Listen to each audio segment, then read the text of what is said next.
Hi, and welcome to Mind Matters, the podcast where we talk about just about everything there is to know about mental health, trends, what's going on in our community.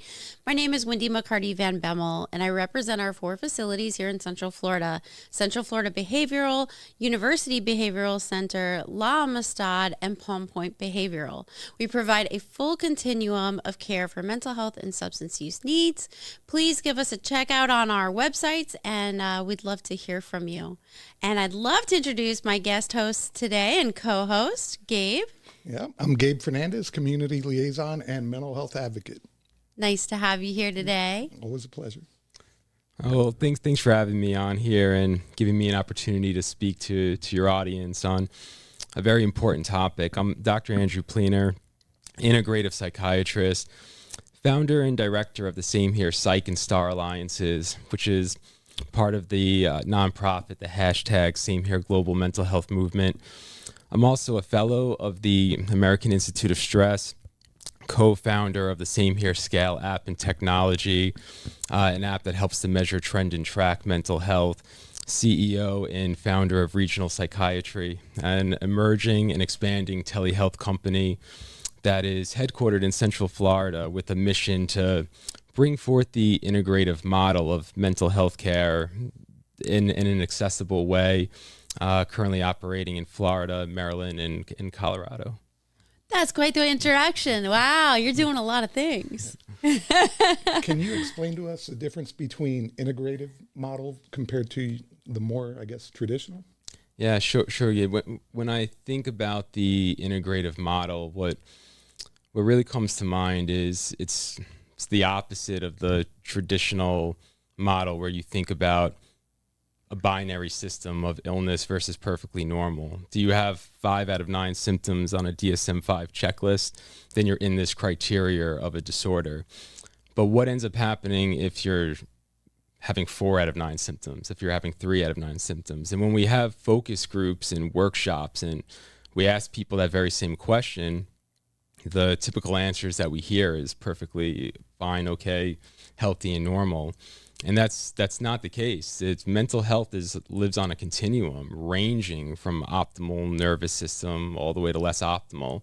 And that's the way we approach physical health with our bodies. When we think about physical health, our mind doesn't just go to the extreme end of the pole, illness. We think about things like ALS, lupus, heart disease, stroke, cancer. But there's also things like sugar in the circulatory system, plaque in the arteries, lower back pain, arthritis in the knees, all the way to six-pack abs and wellness. And when we learn the education behind how sedentary lifestyle leads to muscles that atrophy, that leads to weight gain, that leads to insulin resistance, that leads to sleep apnea, how poor diet leads to plaque that builds up in the arteries that push us down those less optimal positions, it motivates us to proactively work on ourselves. And that's why there's gyms on every single corner in 2024. It wasn't like that when I was growing up. You know, the gym was just a place for professional bodybuilders and athletes.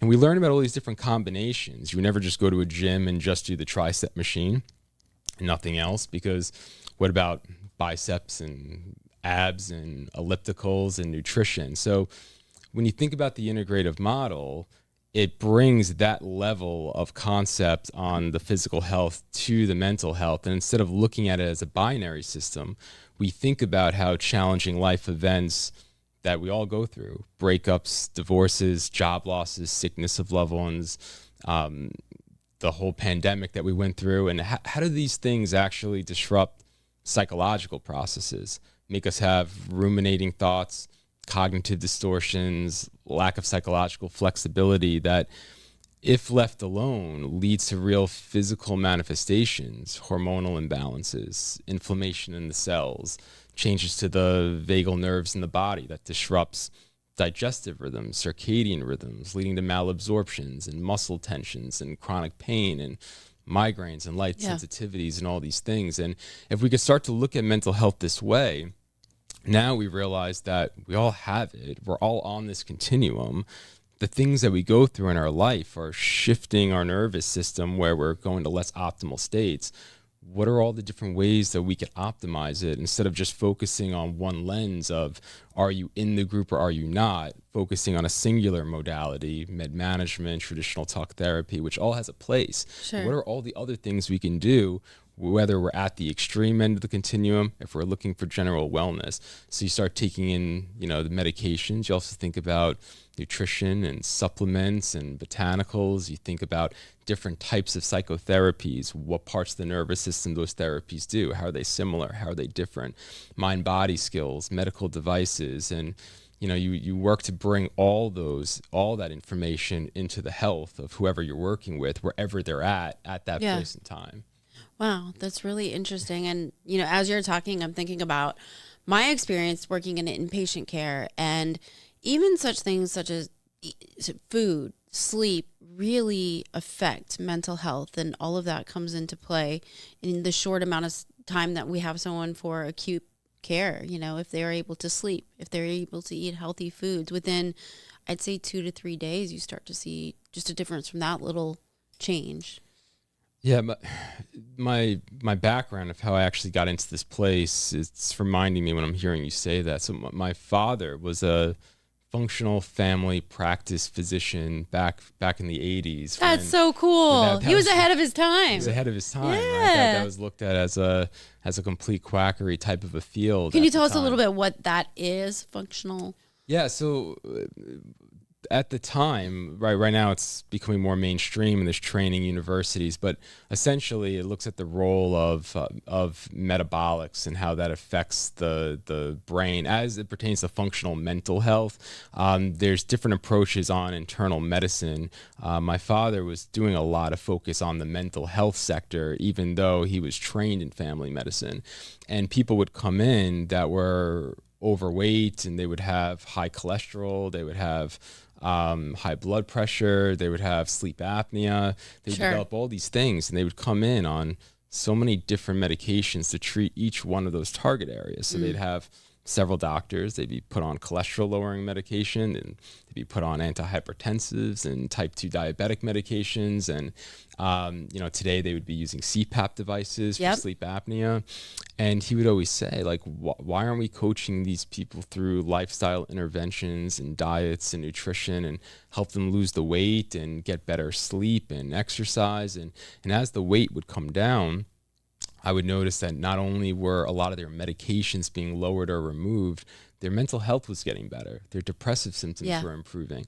So it always made me wonder, like, what really is depression? Why is it that when somebody has a flu, you're feeling very malaise and fatigue and muscle aches? It's very similar to depressive symptoms.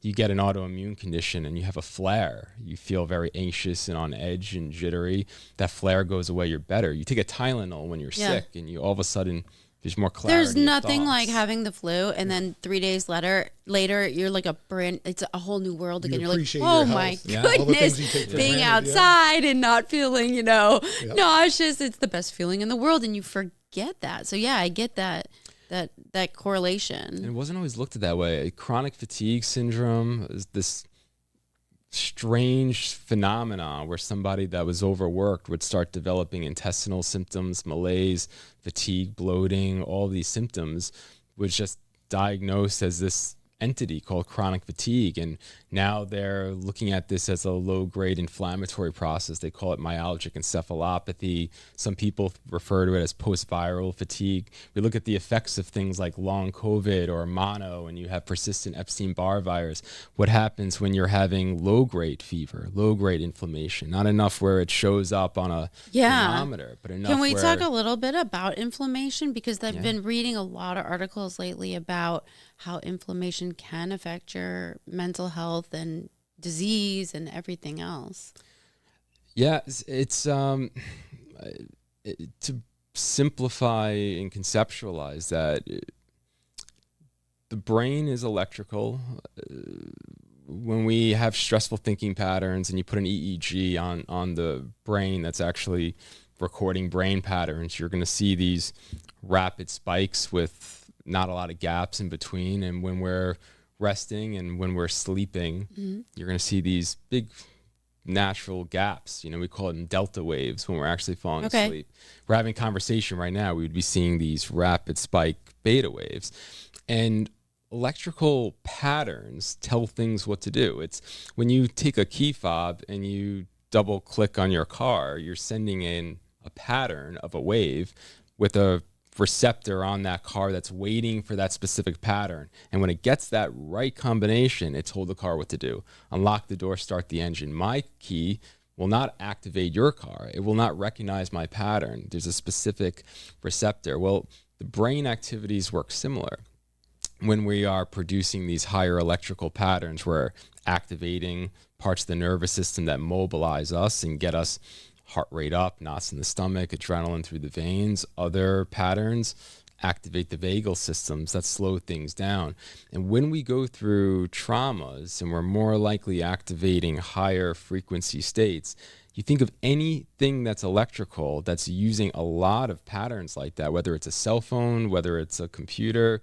What happens when it's used too much? It gets hot, it overheats, apps don't work, things start to crash, the body doesn't function as much. What happens when our muscles are very tense all the time and we're creating friction and we're getting heat that dissipates from that? What's the long-term effect of chronic cortisol levels from being in too much stress?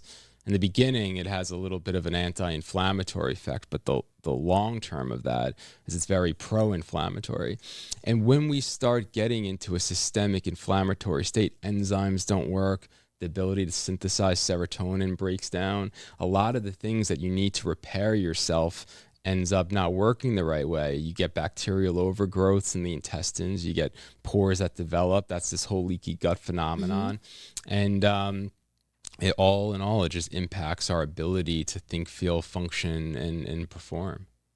Yeah, that's so true. There's so many pieces that go into it that you don't really think about, but you don't feel well. And I think a lot of times people think of mental health, and this is partly stigma too, is that I either have it or I don't. You either diagnose me as depressed, and that's what I am for the rest of my life because I have that DSM diagnosis. But there's so many other things that are falling into place too. And like you said, it's a spectrum. I think that's the most impactful part of understanding the mind-body connection, the integrative model, the psychoneuroimmunological pathways, is that it takes away this, why am I feeling this way, towards, like it makes sense. I've been through chronic states of anxiety at a younger age. No one educated me on the effects of what that was doing to me. I pushed through it every single day that goes by, but the accumulation of that stress and trauma is very similar to the accumulation of plaque that builds up in the arteries. And the reason why we're not feeling well is a result of all these changes in our body and disruptive metabolics and inflammatory effects. And once we understand that, now it's, I know every bit of instinct is telling us, what can I do to feel better? How do I escape this? How do I turn to various self-soothing mechanisms, or isolate or avoid, or do all these things? Because I think naturally we gravitate towards what makes us feel better, or we avoid what makes us feel worse. But when we learn this model, we realize that we need to start to put the focus towards, what can I actually do to calm down and optimize these pathways? And even though I'm not feeling well right now, I know that if I could start to go down this journey of learning all these different tools to improve the immune system, to optimize some of these connectivities, I could actually start to see that my energy levels will eventually go up, and I'm going to start to feel more clearly. So how would you suggest someone start? Like, if you don't know where to go, you're starting to feel all these things. You felt them maybe for a while now. And you may have even gone to the doctor for them. Like, where do you begin? There's a lot of resources online. I mean, there's a lot of different theories that simplify the explanation.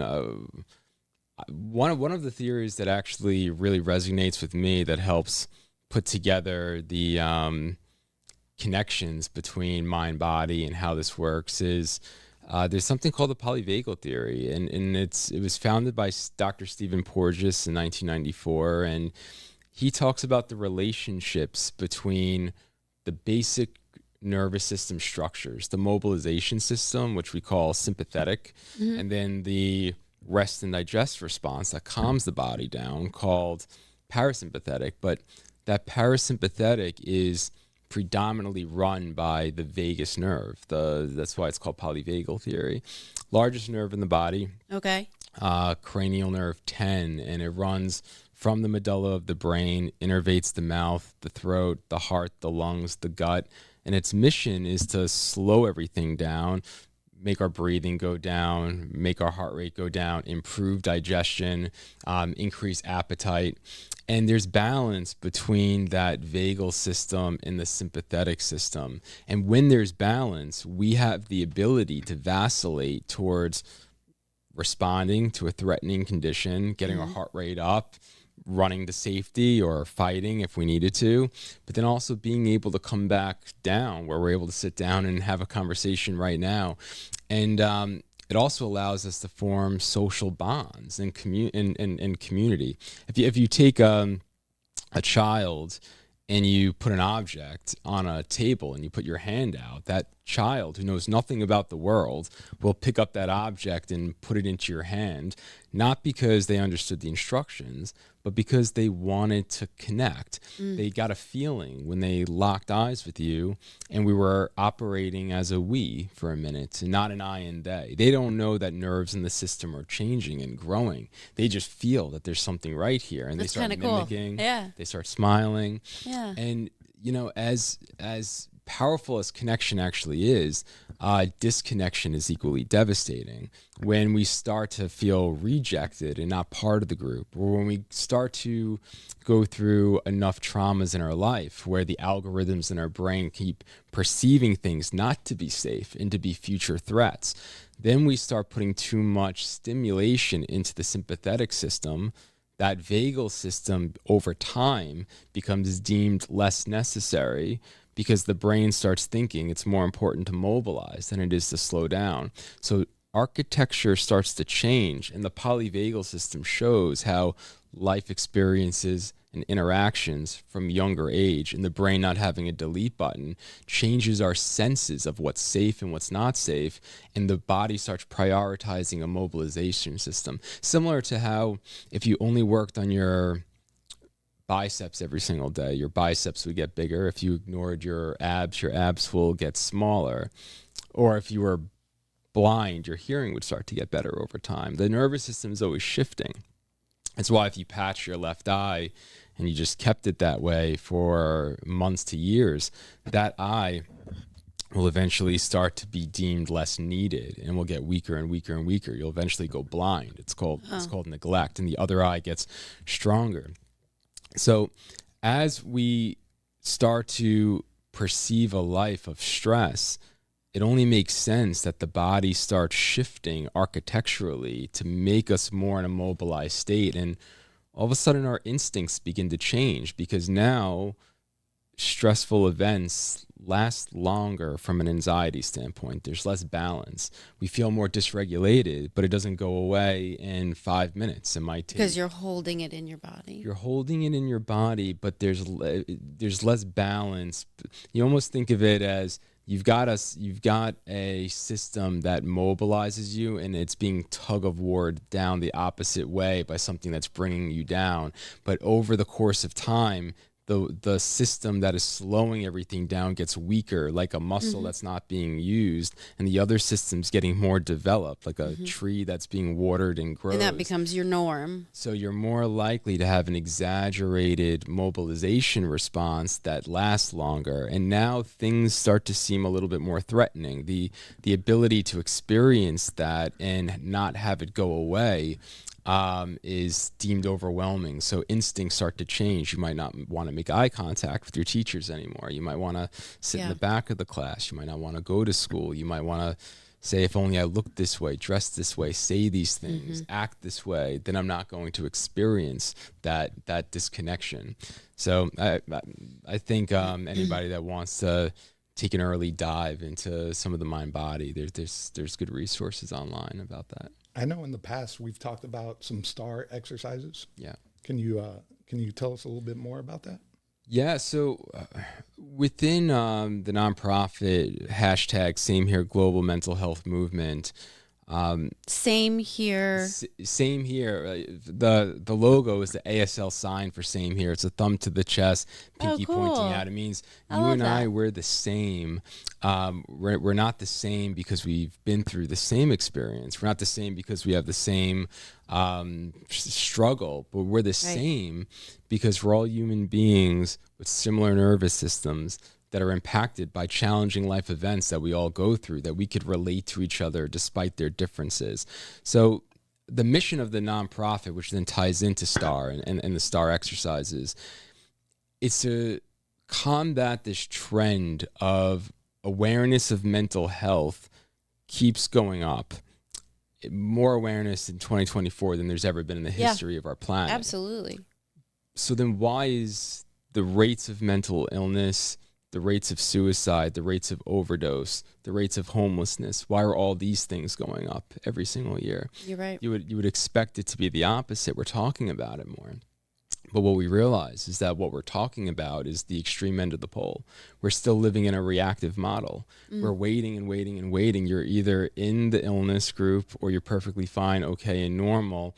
And then once you're in that part, then you react. And that's why the stats are going up, because we're living in a time where there's more social media, there's more stressors, there's more things that are going to impact our nervous system that we're dealing with. And if we're not being preventative and proactive, then we're going to continue to see stats go up because we're just waiting. So the mission of the nonprofit is not to say this is 1 in 5 people that have mental illness, let's stop the stigma. We're saying, no, mental health is 5 in 5. We all have mental health. It lives across the continuum. We're all the same, you and I.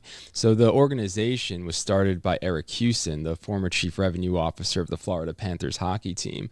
And it's a network of celebrities and entertainers and professional MLB and NHL and PGA and musicians and actors, actresses, all coming together to open up, not about their diagnostic label, but about their story that they've been through, saying, you know, not I have MDD, OCD, but I was 11-0 in boxing, got knocked out for the first time, can't stop having ruminating thoughts every time I get into the ring, or, you know, I lost a child to SIDS, or I was in a relationship in high school, it ended, now remarried 10 years later, but still have this knot in my stomach from that breakup. And through opening up and normalizing, we created a movement of getting influencers, but then practitioners and teachers and authors and C-level execs to all come together to show, hey, we all have this. Yeah. And through that movement, we started partnering with K through 12s, colleges, first responder programs, professional sports teams and leagues around the country, all getting people to open up about vulnerability. So from there, it was my mission to show the science behind how that vulnerability impacts our brain and our body, because that's what got us all to a proactive level in physical health. Yeah. When I was a kid growing up, there weren't gyms on every corner. People ate whatever they wanted. They let this weight accumulate. The ones that gained weight assumed it was genetic because their friends were eating the same foods and they weren't gaining the weight. And then when they would develop this thing called a heart attack or a stroke, they would see a doctor, get put on a prescription, and at the time, physical health was a topic of importance just for illness. Yeah. And then with all this education, we all started to become proud of our bodies and our health. And it doesn't matter where we are on the continuum, where there's organic sections in grocery stores, we're learning about all these things. So it became the education that changed that paradigm. So if we could educate people through the nonprofit, which we're doing, how these same here stories affect us, people will realize that even if I don't have an illness, I might have brain fog, malaise, lack of clarity of thoughts, indecisiveness, double faulting on a tennis court, all the way to optimal neural circuits. Yeah. So then what can we actually do to enhance those pathways? That led to this idea of STAR, which is, we call it a gym for the brain. STAR is an acronym that stands for stress and trauma, active release and rewiring exercises. And we put together networks of inventors, influencers and researchers behind all these different non-medication healing modalities, inventors of ACT therapy, brain spotting, accelerated resolution therapy, leaders of TRE and EFT, neurofeedback, alpha stim, robust network on the website that could be checked out. But the idea was not to bring awareness to the inventor, to bring awareness to the modality. Because you think about your body, you've got all these different options to choose from. You know, I might prefer push-ups, you might prefer bench press, I might get bored of push-ups. And I know exactly what that modality does. There's a label on the gym that says this is working on pectoral muscles, but that device over there is working on the biceps. So similarly, what does breathing do on the vagus nerve? What does tapping do on meridian points? What does havening do on dampening the amygdala that lowers cortisol levels? How does that affect the polyvagal concept, the immunology pathway of inflammation? So we started to bring these resources to the schools, to the corporate companies that we partner with. Is there any, sorry, I don't mean to interrupt you. Is there anything on your website that shows what these exercises are? Yeah, so if you go, there's a couple of ways to get access to those. One is through the nonprofit. You can click on the Star Alliance at the top, and when you scroll down, you'll see all these different modalities. You'll see the inventors, head researchers behind them. But if you click on any one of them, you can get information for the bio of the practitioner that developed it. That's really cool. The theoretical science on what the modality does, and then tutorials or resources to how to do it.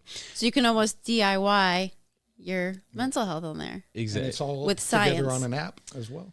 Yeah, so from the launch of that, we wanted to create a way to measure, track, and trend mental health in a way that covered a whole continuum. If you think about how we do it with our bodies, we don't just screen ourselves for cardiovascular disease or not. That's an important tool, right? But so is stepping on a scale for your weight. That's more general. Are you going in the right direction, or are you going in the wrong direction? We would never step on a scale that said obese or not obese. I want to know all the values in between. Am I 165 pounds going to 180 to 190? Am I getting less? Same with the thermometer that checks temperature. So we developed a scale that shows, are you going in the right direction or the wrong direction? That covers a whole continuum, that follows polyvagal science, that gives explanations, and it could be downloaded on both Android and iOS, and it's being adopted by a lot of the programs within the nonprofit. And then through putting in data points of your position on that scale, it asks questions about what are some of the things that are going on in your life that's contributing to your position. Breakups, divorces, job losses, not making the sports team, have to relocate the house, where you could start to see trends when we graph it to show as we go through challenging events, our mental health shifts to less optimal places, motivating the person to do something about it. And then we offer different STAR exercises. Some are free, some are upselled in the app, where there's tutorials on how to do it, and then it pairs it to movement. So you could start to see what actually works for you. For one individual, it might be breath work. Another one, it might be tapping. It might change based on what's going on in your life. And as we're developing out machine learning capabilities, the goal is to be able to say, hey, you've shifted 3 times to the right in a similar pattern than you once did in the past. Yeah. It was EFT tapping mixed with CBT therapy that really helped you. You should maybe take a look at this, or click here to learn a little bit why this is actually working and helping. We partnered with Maryland University Integrative Health, and they're their largest master's coaching program in the United States. And we put together a STAR certification course, 16 hours, with a lot of the thought leaders in the space. The inventor of the Polyvagal Theory contributed to it. Vincent Folletti, that chaired the ACE study, Adverse Childhood Experiences.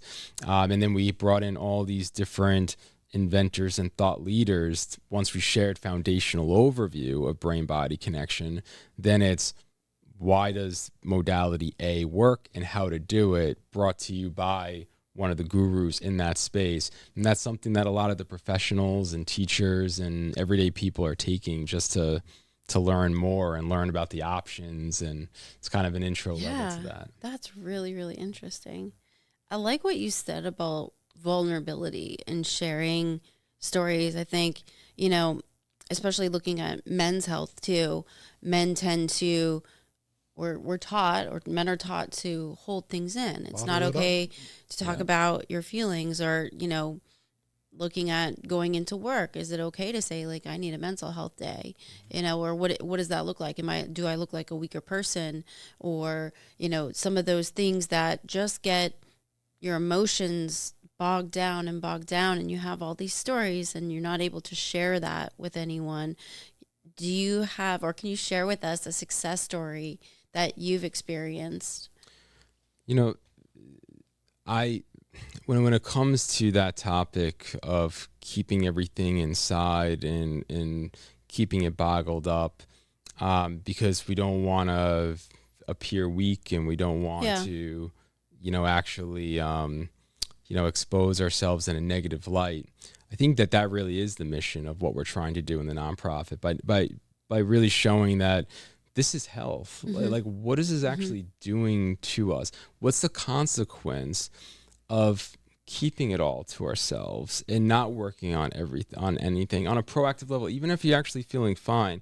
I know I mentioned ACE study, but the fascinating thing about the ACE study was that study came about completely organic. Vincent Folletti, that chaired Kaiser Permanente's preventative medicine program, he was not thinking mental health at all. He was simply working on obesity clinic, and he helped people lose weight. And he noticed that people that were morbidly obese, that lost a lot of weight, some of them gained the weight back really fast, and some did not.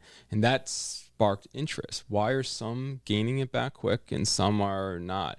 And through investigating the ones that gained it back quickly, he found that at a disproportionate rate, they had been through some or many adverse childhood experiences. And it wasn't over the top things. It wasn't just hostage situation. It Sure. was, father was an alcoholic, had to relocate the house, experienced some abuse growing up. There was, sickness of a loved one, loss of a loved one. It was relatable things. And then started to find that there was other things beyond just the weight. There was increase of autoimmune conditions, increase in sugar problems, increase in heart disease, increase in stroke, increase in cancer, immunocompromisation. That led to the ACE study, which is they took all these people, some had one, some or many ACEs, compared it to a group that didn't, followed up for 20 years, about 20,000 people in the study. And it showed that even in the group that had the ACEs, even if you never developed a DSM-5 mental illness or never turned to a single drug or alcohol, you were still at higher risk of developing all those medical complications, because those events changed the way we perceived ourselves, perceived the world around us. We were more likely to have automatic, stressful thinking patterns. Ambulance goes by. If you have a sibling that has an illness, you are more likely to have an automatic thought, is that going to my house, instead of the other 20,000 possibilities? Or is that phone the doctor telling me that the stage 4 came back, instead of, is that my friend that wants to watch the sports game with me? And the idea is that if we can start to learn that we shouldn't be holding on to these things, even if it's not about preventing mental illness, even if it's about just improving health, that's the idea that we have to work towards. In the nonprofit, through my personal work as a clinician, I've seen amazing transformations time over time. As far as getting like long-term medical improvements, the longer you work with somebody, the more you start to see that over time. Yeah. But I think that the one thing I've aimed to inspire others to think about is that we are not locked in to something. We're on a continuum that's fluid. Physical health is the same way. If you have sleep apnea or type 2 diabetes, and all of a sudden you change your lifestyle and lose weight and you become less insulin resistant and you're sleeping better, you're not somebody that has sleep apnea or type 2 diabetes anymore. You did at that point in time. And if you develop maladaptive strategies again, it will come back. And, some people have better genetics than others, but we're all on the same journey, right? I could play baseball and pitch and get Tommy John surgery after a few innings, and somebody else can go 10 years and then get injured, or somebody might actually just be born with weakness in that ligament, but we all know that that strain is actually there. So I think if we can inspire people to know that you're not locked in, things can become optimal, and get them to buy in to the integrative model, you're going to see tremendous improvements. And before we potentially switch topics, I do want to say that the founder of Same Here Global, and even me, myself, in personal experience, have seen transformations through this model. The founder of Same Here, it came about, he had a brother that had been through cancer from the time he was a child and was in a coma and developed septic shock. And there was just recurrent event, one after another. And he was a top-notch athlete and a Ivy League student and a sports exec, and he figured that there was nothing wrong with him. It was his brother that had gone through all of these things, and he couldn't understand why during his tenure with the Florida Panthers, his brain and his body shut down on him. He couldn't have any original thoughts enter his mind. He couldn't remember the names of his family members. He completely shut down and went a 2.5-year span with no energy and tried on all these different psychotropic combinations and kept thinking that this was just a genetic thing. And then he started to learn about this whole integrative model, continued on medication management, but incorporated all these other modalities into his healing. And it was really the combination that changed his life. And the idea of the nonprofit was just to get that word out there. It started with a shared story that ended up getting read 150,000 times within a couple of days. And that's it so just powerful. led to people wanting to get involved. That's really, really cool. Yeah. I think integrative approach is definitely getting a lot more attention, whether it's looking at cancer, looking at mental health, looking at our sugar intake, our screen time. I mean, it's part of our entire lives, especially our kids too, growing up in a different world than I grew up in. And how do you navigate that and all those stressors and the screens wanting to look a certain way and be a certain thing and measure yourself against other people. There's a lot going on in the world today. Yeah. Oh, because it's the same thing with on physical health. I mean, I couldn't imagine ever going into a store that had organic sections growing up as a child. Yeah. We didn't have that. I never thought about eating foods that were process-based and what that would actually do in terms of getting the micronutrients to make all these enzymatic reactions. I never thought about mercury in the foods that we were eating. And, things are always changing and evolving, but the amazing part about where technology is going is the observational data that's being conducted with technology today, because now you can start to log in many different types of things and get questions and get data and really start to find out what some of the causes are to rare disease models, and actually start to get information around different integrative approaches on, is it really working? Why is it working? And then you could start to develop more grants to fund these research trials. It's really exciting. Yeah. Well, thank you so much for sharing with us today. And I learned a lot. And I think what you're doing is absolutely amazing. If someone's listening today, where can they find your information? Yeah, so anybody can go on Same Here Global, go to the psych directory. My information's there. Anybody can find me on LinkedIn. Regional psychiatry is a telehealth model where we're actually integrating all these services. So we just brought on an Olympic gold medalist who won a gold medal for USA Swimming. She's a national speaker, STAR certified in all these mind-body skills. We're getting the therapies, different types of therapies. And the idea is that rather than focusing on just one treatment approach, we're working on a way of getting people to navigate through an ecosystem of different therapies, working on different circuits, using tech technology to measure, track, and trend and find out what actually works for the individual over time that they can then take with them wherever they go and develop a toolbox. So whether it's through Facebook, LinkedIn, reaching out through the clinic, I'm an open book. So one last question for you, Dr. Pleener. What does hope look like for you? I think hope for me is a world where we're actually seeing people coming together around this topic, because I truly believe that mental health is one of, if not the most important topic that's going on right now. When you start thinking about how it's affecting our ability to work, perform, addictions, the illnesses, and we're only living in a tech era that's getting faster and faster.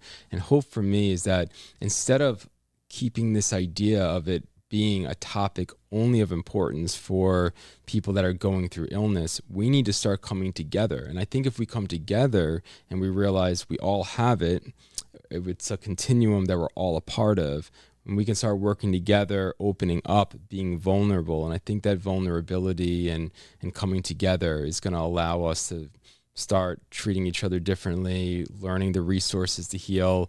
And I think it's going to make a big difference in the way we grow as a society, the way we interact with our families, the way we take care of ourselves. So, yeah, thank you for sharing that message. I know when we first connected, it really resonated with me that we all, kind of share this. So that's why I love saying Yeah, I love that. And human connection, we have more alike with each other than we do differ. Yeah. Mm-hmm. And coming together on that grand scale, I think, is really important and unites us in a really special way. Well, thank you so much for being here with us today. It's been lovely talking to you, and we've learned a lot. If you're watching us at home today and you'd like more information, you can look on our websites, or you can look for Dr. Pleener's information on social media. Thank you so much for joining us today, and we wish you very good health and a wonderful day. Thank you.